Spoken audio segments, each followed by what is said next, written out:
Hi. I did this last Saturday, and I like this one. I was watching an American artist. I can't remember her name, Wyrich. I don't remember her Christian name for the moment. This isn't a copy of what she did. She just gave me the idea. She had a tree with the snow and the background trees in a sort of mist. And I like this sort of picture. I used to paint lots of them, but I gave it up about 20 years ago in favour of oils. But when I look at that, I think there's so much potential in that sort of simplicity that I thought I'd do a similar. But whereas that is £300 or £200 arches, rough. This is Bockingford. It's a spiral bound. I think it's Bockingford. Oops, sorry. Just move you around again. This is half a sheet. This is where I took it from. Oh, it doesn't say. No, I think it's Bockingford. And I'll do it with the hake and the rigger. Right, so what I'm going to do is I'm going to wet down to the horizon. So we'll just paint down to there, and I suppose, just put a tree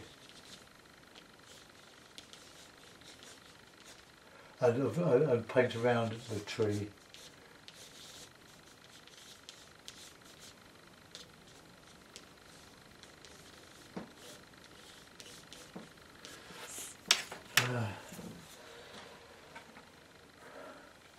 Well, no, I won't. I'll just wet the paper down to. It's quite a rough paper. Just go down to there, and I can always wet in after. So let's just let it soak in for a minute. You don't need to stretch the paper. This is £140. Bockingford, I think, well, Bockingford. So we'll get a bit of blue. The brush is a bit split there. A bit of blue, and I'll use a bit of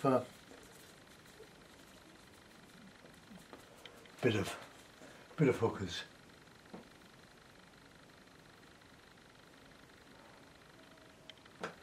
And we can put a little bit of burnt sienna into that in a minute.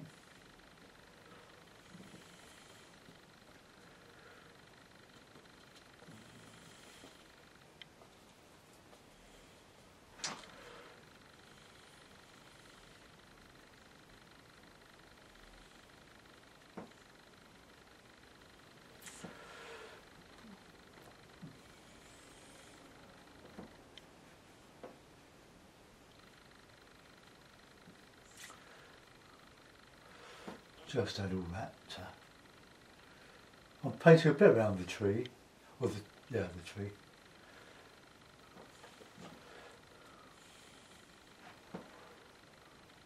Look, they're just lovely.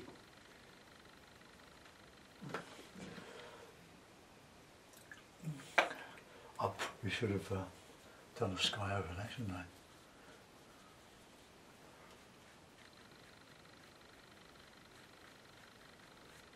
I'll put it in afterwards.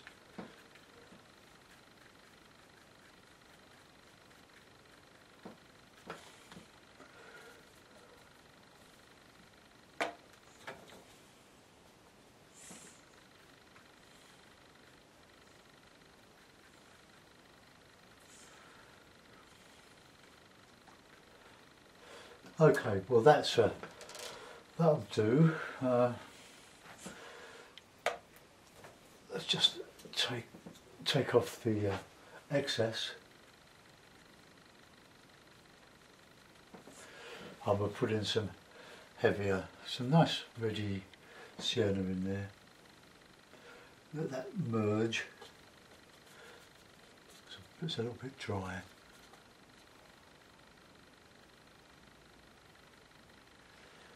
Try to create some perspective in this. A bit of red in there as well.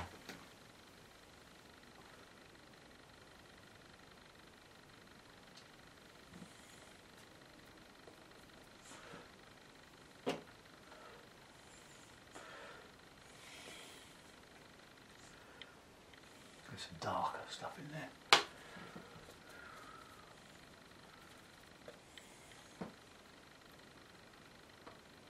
So I'm overdoing this just as an example. I just want to see how far this paper will go with wet in wet. But I haven't got much more of it anyway. But I did buy some from Smith's down in Lewis on Tuesday. We were out with friends. We went to St Michael's Church in Berwick on Tuesday. Now if you've heard of the Bloomsbury set, they set up a house, a lovely place called Charleston. And we went to Charleston several years ago to have a look at Vanessa Bell, who was the sister of Virginia Woolf, the writer, who lived in Berwick Village in East Sussex, near this church, St Michael's Church. And Duncan Grant, Vanessa Bell, and they painted the house. They painted all the doors and the cupboard doors, the wardrobes. They painted all sorts of motifs on these things. It's a wonderful place to visit for a nice day. But Duncan Grant, during the war, painted, and Vanessa, they painted a lot of the church. And you can go and visit this lovely place, this lovely church. It's open, and you're looking towards Firle Beacon in this lovely part of the hinterland behind Eastbourne, Beachy Head. Lewis, it's a wonderful part of England, and we went to the church, and you can press a little button, it brings on the spotlights. And in the war, when they painted a lot of the frescoes, the windows got blown out by a bomb. Beautiful stained glass. So they were replaced with plate glass because it was too expensive to replace the priceless other stuff. And you can see, it lets all the lovely light in, and you can look out to the graveyard, and it's really beautiful. So we had a lovely hour or so there, traipsing around the church, and then we went to Monk House, where Virginia Woolf lived. But our friends had actually been into the house, but it was closed when we were there. Right, now I quite like that. Let's put in some little bit of texture for foreground. When that's dry, we'll paint in the tree, but while it's wet, we'll nice bit of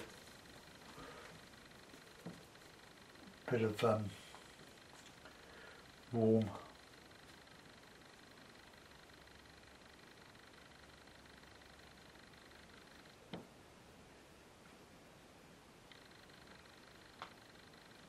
don't want too much of this, so I'll put a bit of black, a bit of dark. Bit of ultramarine with burnt sienna.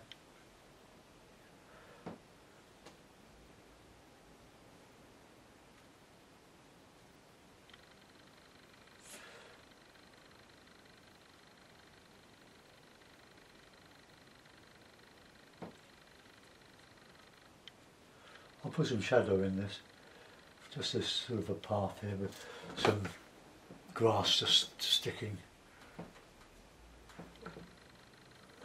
out of the snow. I'm going to put some shadow.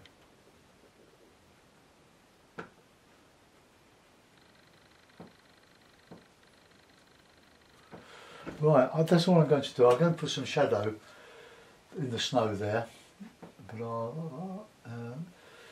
right, let's get a bit of dark colour either side of this tree.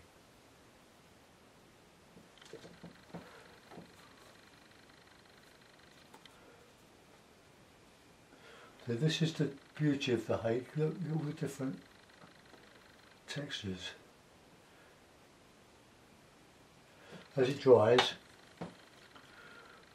you can put in different hard edge dry brush.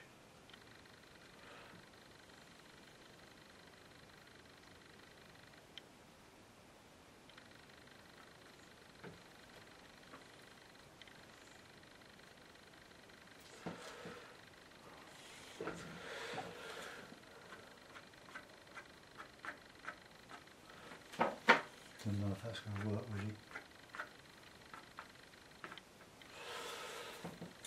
Okay, I'll just put a bit of shadow in to suggest a bit of undulation in the ground, bit of light red, bit of blue.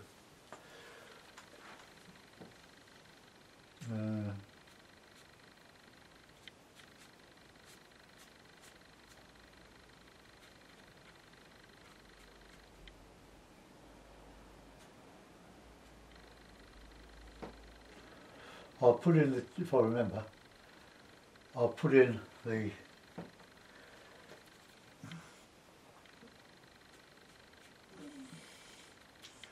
shadow cast by the tree. Right, I'm going to let that go for a minute. I'm going to give it the hairdryer treatment, so hold on.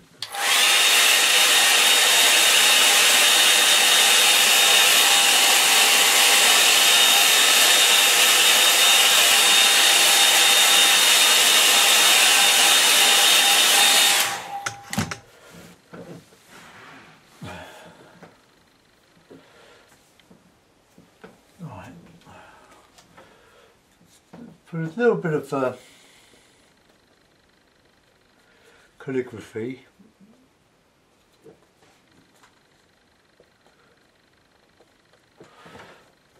When you start to use the hake, you'll find that it's very hard to control the water, but it's not impossible.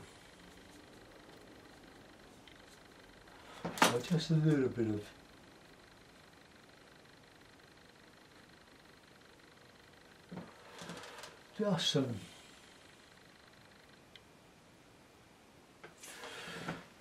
just some stuff.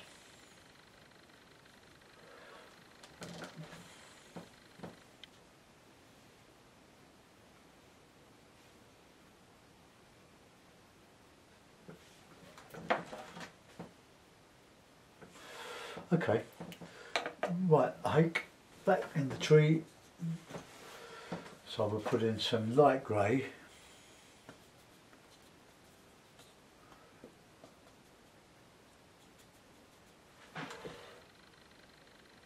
Can't see my tree now. Or trees.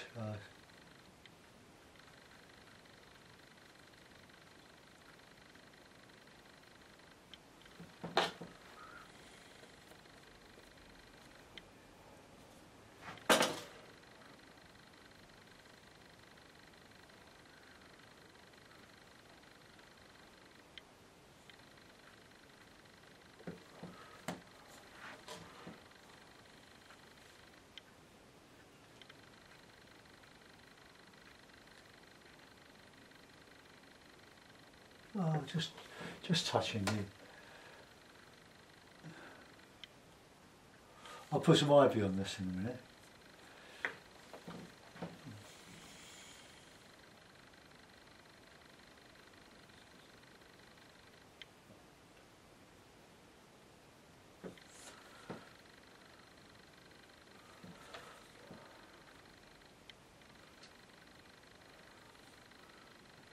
Okay.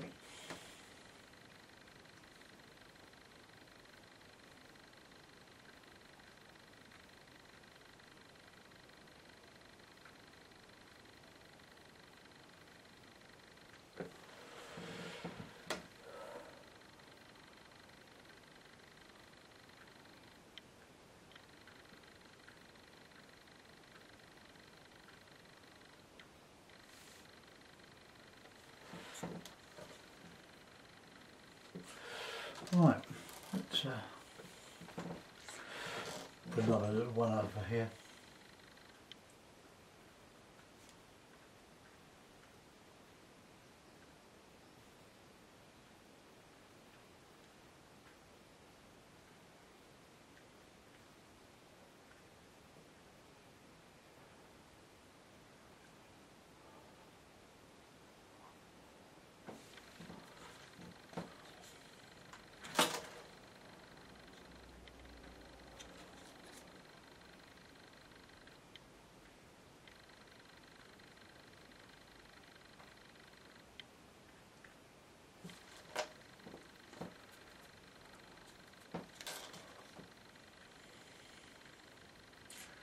I'm going slightly bluer with these.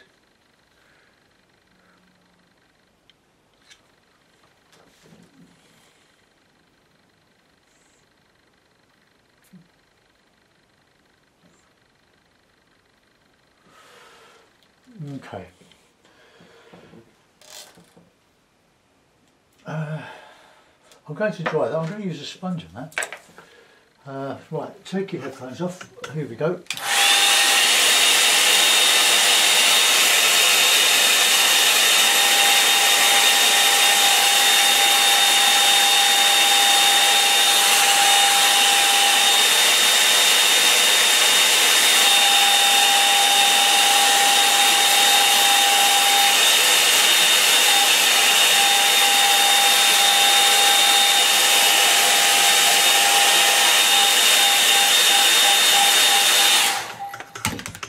Right, sponge. So we'll put some ivy in, so a bit of the green, a bit of the blue, a bit of the raw sienna, burnt sienna.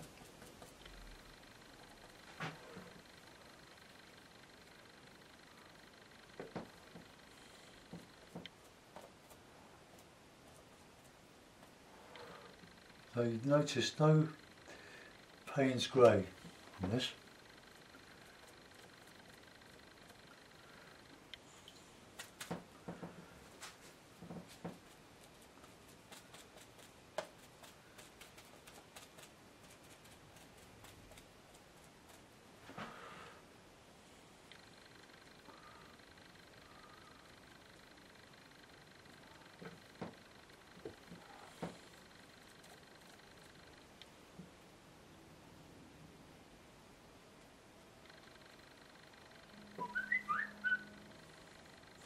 I'll have to justify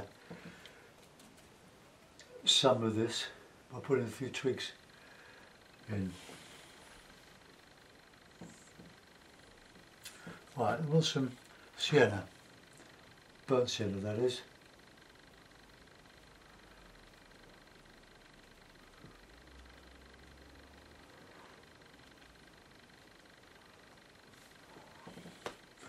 I like doing this.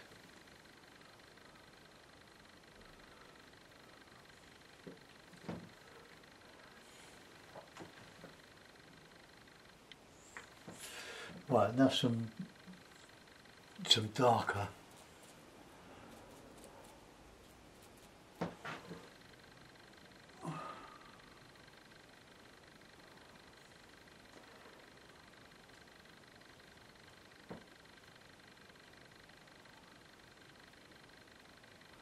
Just showing a few leaves left on the few.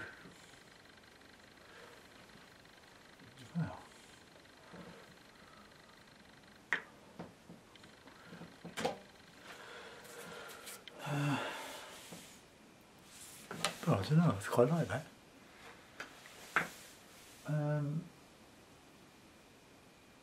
Oh, that'll do, that will do.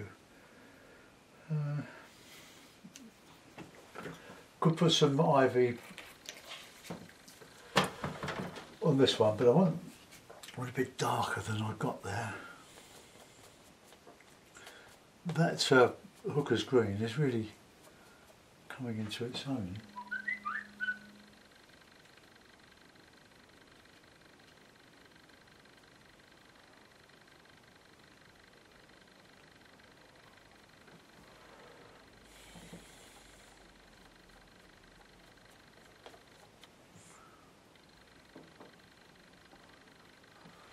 And carried away.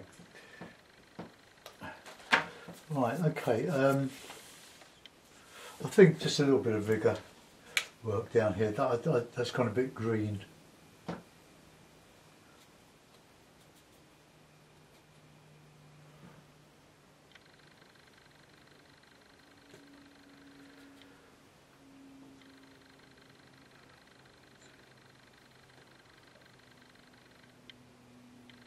Oh, we'll do the shadows, aren't I?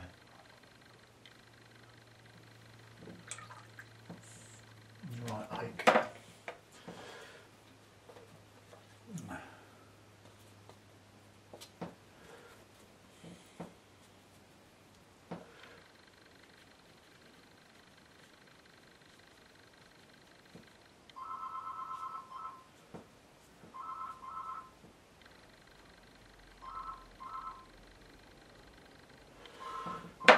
got in.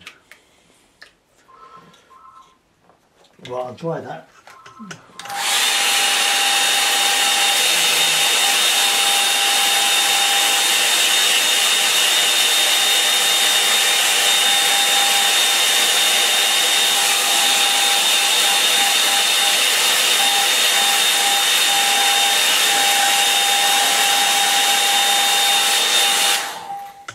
Right, we'll let that go. I'll put a signature on it. I think you should always put a signature on your work.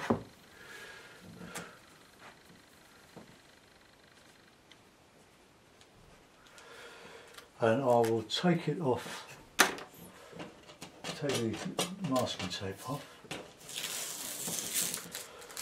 and that paper stayed pretty flat. That's £140. Now, I was watching Charles Evans last week, and I really like his work. He's a great artist anyway, and he was pushing Winsor & Newton. Well, I've got this from W.H. Smith's. It's only a small pad to take outdoors, really. It's £140, it costs 10 quid, a lot of money. But it's £140 rough. That would be ideal for working outdoors. So I could put a rubber band on that, so ready to keep the thing from. And I've got my paint box, which I will show you. Find it. And I only use this one for outdoors, and it was all portable. A couple of sables, all the colours. I've got some hookers. No, I haven't got any hookers green in there. Oh, I'll have to change that. I've got two ultramarines, a cobalt, a alizarin crimson. I've got, I think that's yellow ochre. I've got some cadmium yellow, lemon yellow, light red, more ultramarine. That is not ultramarine. That's probably Windsor blue. Well, until I wet them and have a look, I won't know. But I've had that palette for years. I dread to think how much that would cost, especially with the full bands of artist quality that it came with, which I changed. Right, okay, let's take that one off.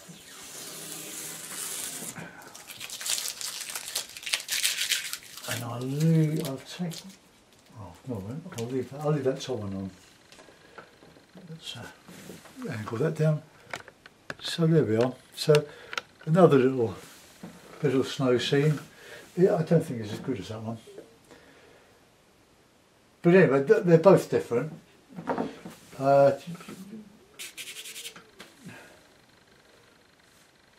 suppose I could have left some snowy bits going up there, but anyway, that's what it is. Thanks for watching. I hope you enjoyed that. Goodbye.